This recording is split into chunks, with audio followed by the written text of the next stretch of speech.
వ్యాసం వ్యాసకరం వందే మునిం నారాయణం స్వయం.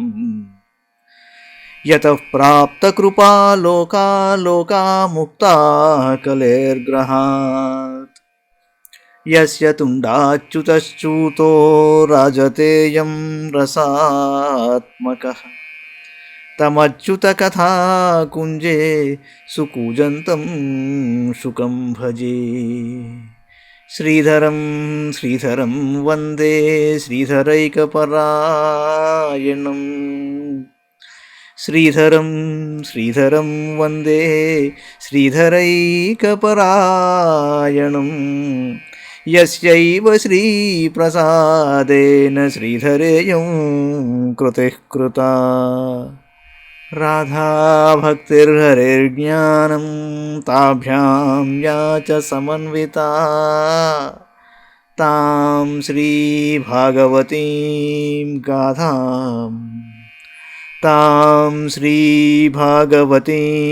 గాథాం వందే యుగళరూపిణీ.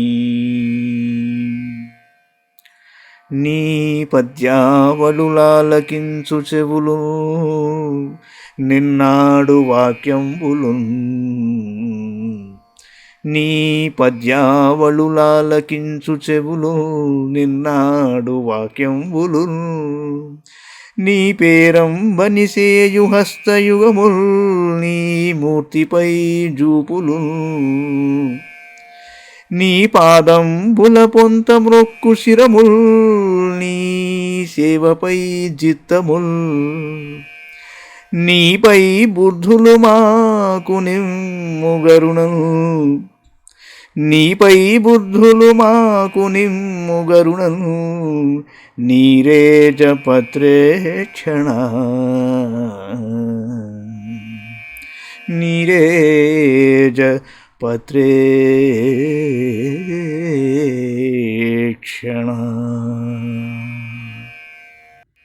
భాగవత మహాపురాణంలో చతుర్థ స్కంధంలో మనం 29వ అధ్యాయంలో ఉన్నాం. పురంజనోపాఖ్యానము యొక్క తాత్పర్యం. ఇవాళ ఇందులోని మొదటి భాగం చూద్దాం.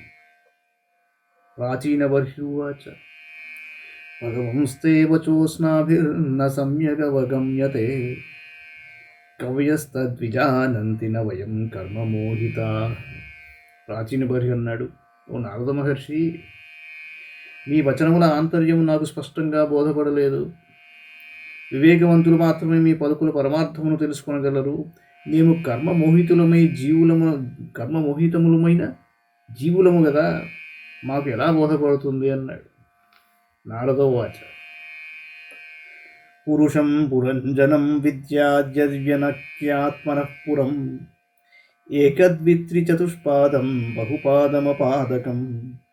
యో విజ్ఞాతాహృతస్తస్య పురుషస్య సఖేశ్వరః యన్న విజ్ఞాయతే పుంభిర్నామభిర్వా క్రియాగుణైః. యదా జిగృక్షన్ పురుషః కార్త్స్యేన ప్రకృతేర్గుణాన్ నవద్వారం దివస్తాంఘ్రి తత్రా మనుత సాధ్వితి.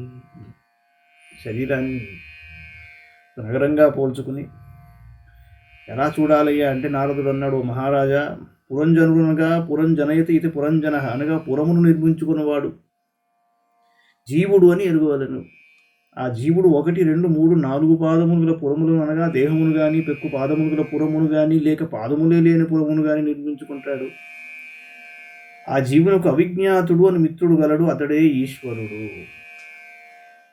అతని యొక్క నామ గుణకర్మలు జీవులకు బోధపడవు.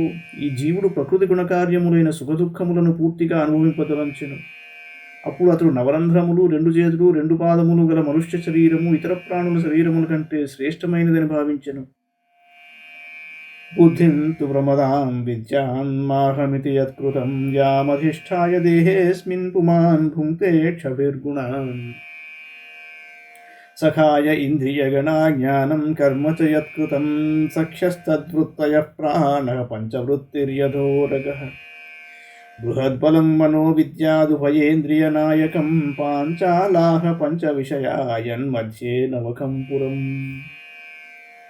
బుద్ధిని లేక అవిద్యను పురంజని అను పేరు గల స్త్రీ అని ఎరుంగుము. ఆ స్త్రీ కారణముగా దేహేంద్రియాదులయందు నేను నాది అను భావములు ఉత్పన్నములవుతాయి. జీవుడు దీనిని ఆశ్రయించి శరీరములో ఇంద్రియముల ద్వారా విషయ సుఖములను అనుభవించును. 5 జ్ఞానేంద్రియములు 5 కర్మేంద్రియములు అతని మిత్రులు. ఆ మిత్రుల సహాయమున జీవుడు జ్ఞానమును పొందును, కర్మలను ఆచరించును. ఈ ఇంద్రియముల వృత్తులే స్నేహితురాండ్రు.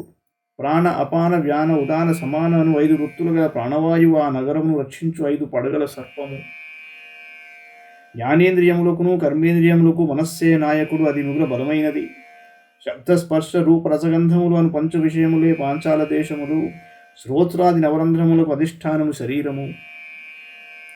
అక్షిణీ నాసికే కర్ణౌ ముఖం శిష్ణగుదా విదిద్వేద్వే ద్వారౌ బహిర్యాతి యస్తదింద్రియ సంయుత. అక్షిణీ నాసికే ఆస్యమితి పంచపురఃకృతా. దక్షిణా దక్షిణకర్ణ ఉత్తరా చోత్తర స్మృత. పశ్చిమే ఇత్యదో ద్వారౌ ఉదం శిష్ణమిహోచ్యతే. ఖద్యోతావిర్ముఖీ చాత్ర నేత్రే ఏకత్ర నిర్మితే. రూపం విభ్రాజితం తాభ్యాం విచష్టే చక్షుషేశ్వర. ఈ నగరమునందు 2 నేత్రములు, 2 నాసాపుటములు, 2 కర్ణరంధ్రములు, 1 నోరు, మూత్రద్వారము, మలద్వారము అను 9 ద్వారములు గలవు. జీవుడు ఈ 9 ద్వారముల ద్వారా బాహ్య విషయములను అనుభవించుచుండును. 2 నేత్రములు, 2 నాసికారంధ్రములు, 1 నోరు, ఈ 5 తూర్పు ద్వారములు. కుడి చెవి దక్షిణ ద్వారము, ఎడమ చెవి ఉత్తర ద్వారము. అధోభాగమున మలమూత్ర ద్వారములు పశ్చిమ దిశకు చెందినవి. కద్యోతము ఆవిర్ముఖి అనునవి 2 ద్వారములు ఒకే స్థానమునందు గల నేత్రములు, తూర్పు స్థానం అది. ఇవి విభ్రాజిత దేశమును సంచరించును. ఈ ద్వారముల ద్వారా జీవుడు చక్షురింద్రియ సహాయమున భోగమును అనుభవించును. ఈ చక్షురింద్రియమే జుమంతునకు మిత్రముగా పేర్కొనబడినది. నళినీ నాళినీ నాసే గంధ సౌరభ ఉచ్యతే. ఘ్రాణోవధూతో ముఖ్యాస్యం విపణో వాగ్రస విద్రస. आपनो व्यवहारोऽत्र चित्रमन्धो बहूदनं. पितृर्दक्षिणकर्ण उत्तरो देवः स्मृतः. प्रवृत्तं च निवृत्तं च शास्त्रं पाञ्चालसंहितं. पितृयानं देवयानं श्रोत्राशुतधराध्वजेत्. आसुरी मेढ्रमद्वार्व्यवायो ग्रामीणां रतिः. उपस्थो दुर्मदः प्रोक्तो निर्वृतिर्गुद उच्यते. वैशसं नरकं वायुर्लुब्धकोऽन्धौ तु मे शृणुहस्तपादो पुपांस्ताभ्यां युक्तो याति करोति च. నళిని నాళిని అనునవి నాసికాద్వారములు. ఈ నాసికా విషయమే సౌరభదేశము. ఘ్రాణేంద్రియము అవధూత అనున్నది మిత్రము. నోరు అన్నది ముఖ్యమును పేరు గల ద్వారము. అందలి వాగింద్రియములకు విపణము అని పేరు. రసనేంద్రియమైన రసవిద్ దాని మిత్రము. వాణి యొక్క వ్యాపారముకు సంభాషణమే ఆపణము. ఆపణంగా అంటే అంగడి, దుకాణంగా. వివిధములకు ఆహార పదార్థములను బహూదనముగా, కుడి చెవికి పితృహు అని దక్షిణద్వారముగా, ఎడమ చెవికి దేవహు అని ఉత్తరద్వారముగా పేర్లు చెప్పబడినవి. కర్మకాండము ప్రవృత్తి మార్గశాస్త్రము. ఈ దక్షిణ పాంచాల దేశము. దీని గురించి సుతధరుడు అను శ్రవణేంద్రియ మిత్రుని సహాయంతో వినిన జీవుడు పితృయానమును మార్గములో వెళ్ళును. ఇటులే ఉపాసనాకాండము నివృత్తి మార్గము. ఇదియే ఉత్తర పాంచాల దేశము. దీనిని గూర్చి శృతధరుడు అని శ్రవణేంద్రియ మిత్రుని సాయముతో వినిన జీవుడు దేవయానమును మార్గము నుండి వెళ్ళును. లింగము ఆసురీ అను పేరు గల పశ్చిమద్వారము. స్త్రీ ప్రసంగమును గ్రామమును సంచరించును. ఈ లింగములందరి ఉపస్థేంద్రియమునకు దుర్మదము మిత్రము. ఉదము నివృత్తి అను పేరు గల పశ్చిమద్వారము. వైశసము అంటే యాతనలు అను పేరు గల దేశమే నరకము. దీని అందరి పాయువు అను ఇంద్రియమే లుబ్ధకము అని పేరు గల మిత్రము. ఇంతేకాదు 2 అంధులైన పురుషులని చెప్పబడిరి. వీరిద్దరే కాళ్ళు చేతులుగా తెలియము. వీటి సాయంతో జీవుడు సంచరించును మరియు పనులను చక్కబెట్టును. అంతఃపురం హృదయం విశుచిర్మన ఉచ్యతే. తత్ర మోహం ప్రసాదం వా హర్షం ప్రాప్నోతి తద్గుణైః. యథా యథా విక్రియతే గుణాక్తో వికరోతి వా తథా తథోపదృష్టాత్మా తద్వృత్తిరనుకార్యతే. దేహో రథస్త్వింద్రియాశ్వ సంవత్సరరయో గతిః. ద్వికర్మచక్రస్త్రిగుణధ్వజ పంచాసు బంధురః. హృదయమే అంతఃపురము. అందరి మనస్సే విశూచి అను పేరు గల ప్రధాన సేవకుడు. జీవుడు ఈ మనస్సు యొక్క సత్వాది గుణముల కారణముగా ప్రసన్నత, హర్షము అను వికారమును లేదా మోహమును పొందును. బుద్ధి అనున్నది రాజమహిషి అయిన పురంజనిగా చెప్పబడినది. ఈ బుద్ధి స్వప్నావస్థ యందు నానావిధ వికారములను పొందును. అట్లే జాగ్రత్తవస్థ యందు ఇంద్రియములను విషయముల వైపు తీసుకుని పోవును. ఆత్మ కూడా ఈ విషయములతో సంబంధమును జోడించుకుని ఆయా రూపములలో వాటి వృత్తులను అనుకరించును. జీవుడు అని చెప్పాలి. వాస్తవంగా ఈ ఆత్మ నిర్వికారము, సాక్షి మాత్రమే. శరీరమే రథము, కానీ అది స్వయంగా చలనము లేనిది. ఇంద్రియములు దానికి పూంచబడిన గుర్రములు. సంవత్సరముల కొలవత్తగా కలిగి బాల్యము నుండి వృద్ధాప్యము వరకు కాలప్రవాహమే తీవ్ర వేగముగా ఈ రథమును నడిపించును. పుణ్య పాప రూపములకు కర్మలే దాని 2 చక్రములు, త్రిగుణములు దాని పతాకములు, పంచప్రాణములు పగ్గములు. మనోరశ్మిర్బుద్ధిసూతో హృన్నీడో ద్వంద్వకూపర పంచేంద్రియార్థ ప్రక్షేపక సప్తధాతువరూధక ఆకూతిర్విక్రమో బాహ్యో మృగతృష్ణాం ప్రథావతి ఏకదశేంద్రియచమూః పంచశూలా వినోదకృతు సంవత్సరశ్చండ వేగః కాలో येनोपलक्षितः తస్యాః నీహ గంధర్వ్యో రాత్రయః స్మృతాః హరంచాయుః పరిక్రాంత్య షష్ట్యుత్తరశతత్రయం. దేహమనే రథములకు మనస్సే కళ్ళెము, బుద్ధియే సారథి, హృదయం ఆ రథమునందు రథికుడు కూర్చుండే స్థానము. సుఖ దుఃఖములు మొదలగు ద్వంద్వములే కాడిబంధన స్థానము లేదా నొగలను చివరగా కలిపెడి చీల. పంచేంద్రియములు, శబ్దాది విషయములు, అందులో ఉంచబడిన ఆయుధములు, చర్మము మొదలగు 7 ధాతువులు దాన్ని రక్షించునట్టి ఆవరణములు. 5 కర్మేంద్రియములు, ఆ రథము యొక్క 5 రకములుగా బయటకు కనిపించే నడకలు. రథికుడైన జీవుడు శరీరమునడి రథమును ఎక్కి ఎండమావుల వంటి మిథ్యాభోగముల వైపుగా పరుగెత్తును. జ్ఞానేంద్రియములు 5, కర్మేంద్రియములు 5, ఒక మనస్సు కలిసి మొత్తము 11 రథికుడైన జీవులకు సైనికులుగా ఉంటారు. 5 జ్ఞానేంద్రియముల ద్వారా 5 విధములకు విషయములను అన్యాయముగా సంపాదించి వినోదించుటయే ఆ జీవుని యొక్క హింసతో కూడిన వేటగా చెప్పబడినది. తీవ్రమైన వేగమును కలిగినది కాలము. ఆ కాలమునకు కొలమానము సంవత్సరమే. చండవేగుడును పేరుగల గంధర్వరాజు ఈ సంవత్సర కాలమునందలి 360 పగళ్ళు గంధర్వులగును మరియు 360 రాత్రులు గంధర్వ స్త్రీలుగాను సూచింపబడినది. కాలకన్యా జరా సాక్షాల్లోకస్తాం నాభినందతి స్వసారం జగృహే మృత్యుక్షయాయ యవనేశ్వర. వీరందరూ సంవత్సరమనడు చండవేగుడను గంధర్వరాజు అధీనమునందు ఉండెదరు. ఈ రాత్రి పగలు అనడు గంధర్వ స్త్రీ పురుషులు వంతుల వారిగా ఒకదాని వెంట మరొకటిగా తిరుగుతూ జీవుని ఆయుర్దాయమును హరించివేయుచుండురు. కాలకన్యయే సాక్షాత్తుగా వార్ధక్యము. దానిని ఎవరునూ ఇష్టపడరు. మృత్యురూపుడైన యవనరాజు లోక సంహారము కొరకు ఆ కాలకన్యను సోదరిగా స్వీకరించును. ఆధయో వ్యాధయస్తస్య సైనికా యవనాశ్చరాః భూతోపసర్గాశురయః ప్రజ్వారో వివిధోజ్వరః ఏవం బహువిధైర్దుఃఖైర్దేవభూతాత్మసంభవైః క్లిశ్యమానశ్చతం వర్షం దేహే దేహీ తమోవృతః. ప్రాణేంద్రియ మనోధర్మానాత్మన్యధ్యస్య నిర్గుణః శేతే కామలవాన్ ధ్యాయన్ మమాహమితి కర్మకృత్. యదాత్మానమవిజ్ఞాయ భగవంతం పరం గురుం పురుషస్తు విషజ్యేత గుణేషు ప్రకృతే స్వదృక్ గుణాభిమానీ సతతా కర్మాణి కురుతే వశః.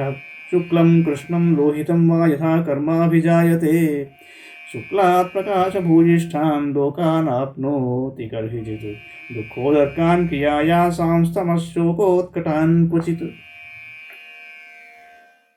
ఆదివ్యాధులు అనునవి ఆ యవనరాజు యొక్క పదాతి సైనికులు. మానసిక శారీరక క్లేశములు. ప్రజ్వారుడు అనువాడు యవనరాజులకు సోదరుడు. అతడు శీతోష్ణములను 2 జ్వరములను కల్పించి జీవుని పీడించుతూ శీఘ్రంగా మృత్యుముఖమునకు చేరుకుంటాడు.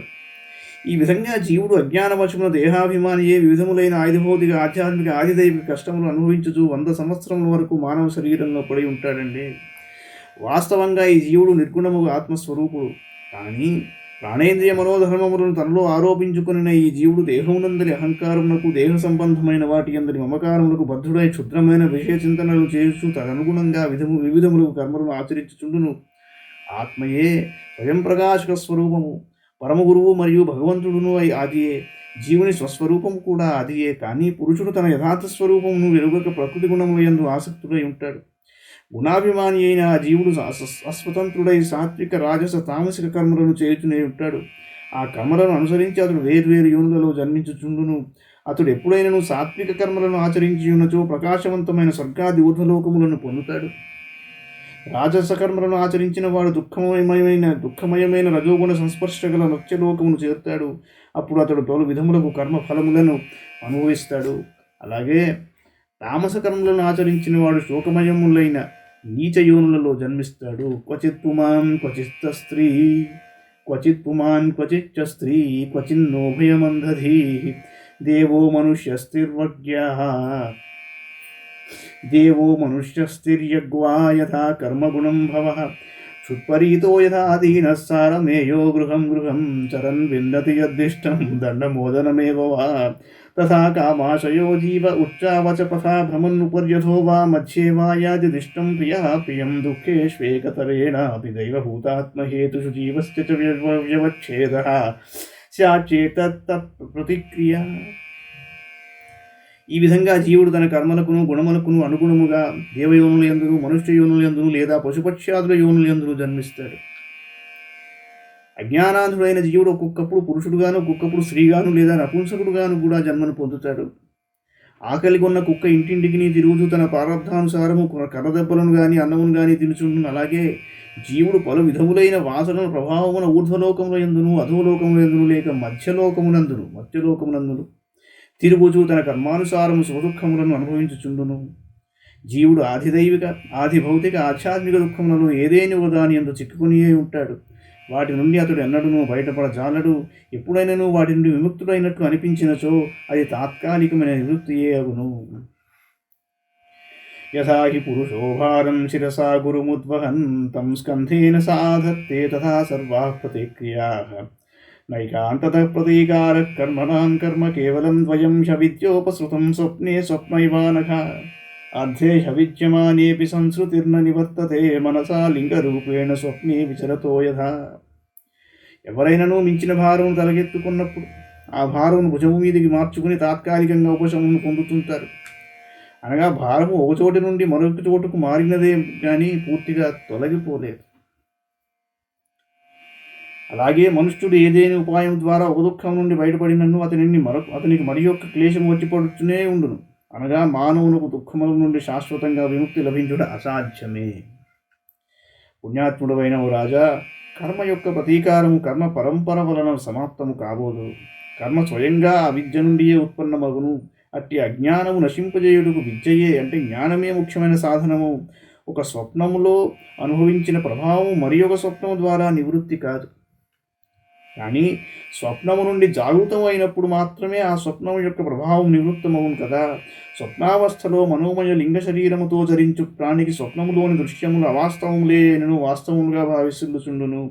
అలాగే జగత్తులోని దృశ్య పదార్థములు పారమార్థిక దృష్టితో అవాస్తవములే అయినను అజ్ఞానము నివృత్తి కానంత వరకును అవి వాస్తవములుగానే తోచును. కనుక అజ్ఞానావృతుడైన జీవునకు జనన మరణ రూపము సంసారం నుండి ముక్తి లభింపదు. అనగా శాశ్వత నివృత్తికి ఉపాయము ఆత్మజ్ఞానమే. అథాత్మనోర్ధభూతస్య యతోనర్థ పరంపరా సంస్కృతిస్తద్యవచ్ఛేదో భక్త్యా పరమయా గురౌ వాసుదేవే భగవతి భక్తియోగः సమాహితః సధ్రీచీనేన వైరాగ్యం జ్ఞానం చ జనయిష్యతి సోచిరాదేవ రాజర్షే స్యాదచ్యుత కథాశ్రయః శృణ్వత శ్రద్ధధానస్య నిత్యదా స్యాదధీయతః. అవిద్య కారణంగా పరమార్థ స్వరూపమైన ఆత్మకు జనన మరణ రూప అనర్థ పరంపర కొనసాగుచునేయుండు. అట్టి అజ్ఞానము నుండి నివృత్తిని పొందుటకు సకలలోక గురువైన శ్రీహరియందు దృఢమైన భక్తి కలుగుట యొక్కటియే ఏకైక సాధనము.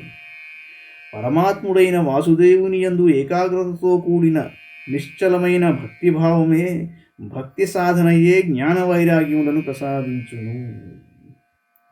సోచిరాదేవ రాజర్షే స్యాదచ్యుత కథాశ్రయః శృణ్వత శ్రద్ధధానస్య నిత్యదా స్యాదధీయతః. తర్వాతి వివరం తర్వాత చూద్దాం.